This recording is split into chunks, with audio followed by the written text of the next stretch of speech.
I'm Scott Ott, and here's a thought.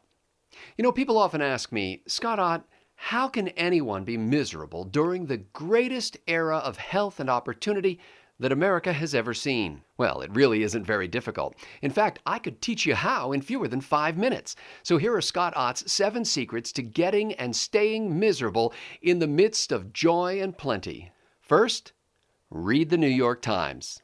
Many of the secrets of success, like hard work, diligence, and honesty, are necessary, but not sufficient to produce prosperity. However, to achieve misery, the New York Times is, in fact, sufficient. It'll have you fondling a revolver within just a few paragraphs. Well, this kind of misery-inducing work doesn't just flow from the facts and the news. No. In fact, it takes hundreds, perhaps thousands of reporters and editors in order to look at the numbers in a way that makes you wonder whether that ceiling fan could support your full weight. Number 2, replace the word description with the word destiny. You see, the New York Times describes what is happening in the economy. For example, the middle class is shrinking. But you'll fail miserably at being miserable if you don't manage to translate that news into a personal belief that you are destined to fall from the middle class into poverty. If you're already in poverty, the key to getting and remaining miserable in the midst of it is the belief that the middle class is now squeezed so tight that you can't get in. Misery is your destiny. Third, you must control your mental focus. It's so easy to slip out of that misery thinking into the belief that the plenty that you see around you could be yours. Don't do it, my friend. You'll never achieve sustainable misery if you start believing that you could change your current circumstances. If you find your mind wandering toward opportunity or goal setting, or even enjoying the situation that you're currently in, take immediate action. First, read the New York Times.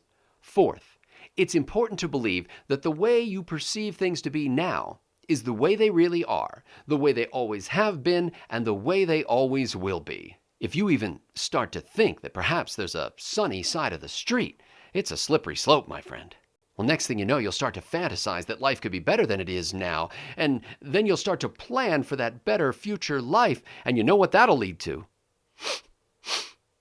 I guarantee you, it won't smell like misery. You run the very real risk of rushing headlong into opportunity, and then you might find out that all your preparation has primed you for a time such as this, and then how are you going to remain miserable? Fifth, if you have a job, hate your job. Oh, you don't have to go out and get a terrible job. You can start right here, right now, by simply hating the job you already have. It doesn't matter how much money you make at that job. I know folks making minimum wage who hate their job. I know people who make 6 figures who don't like what they do. The content of the work is irrelevant. And I'll admit that hating your job is difficult because it's an intentional decision, but you have to make it seem like it's a natural consequence of your birth. Number 6, worry. Don't happy, be worry. Worry is easy because there are only 2 things you can worry about. Things you can change and things you can't change. You see, there are problems and there are facts of life. Problems can be solved, and facts of life can't be fixed, but they can be worked around.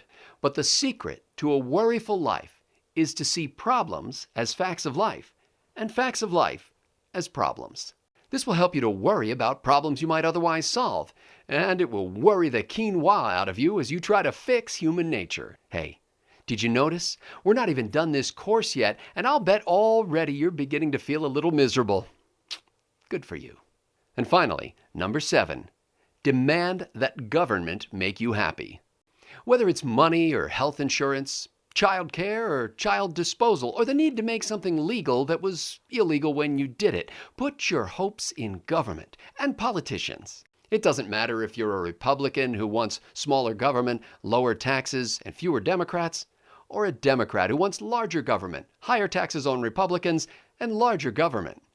Hoping that politicians and government will change the world to make you happy is the foolproof way to getting and staying miserable in the midst of joy and plenty.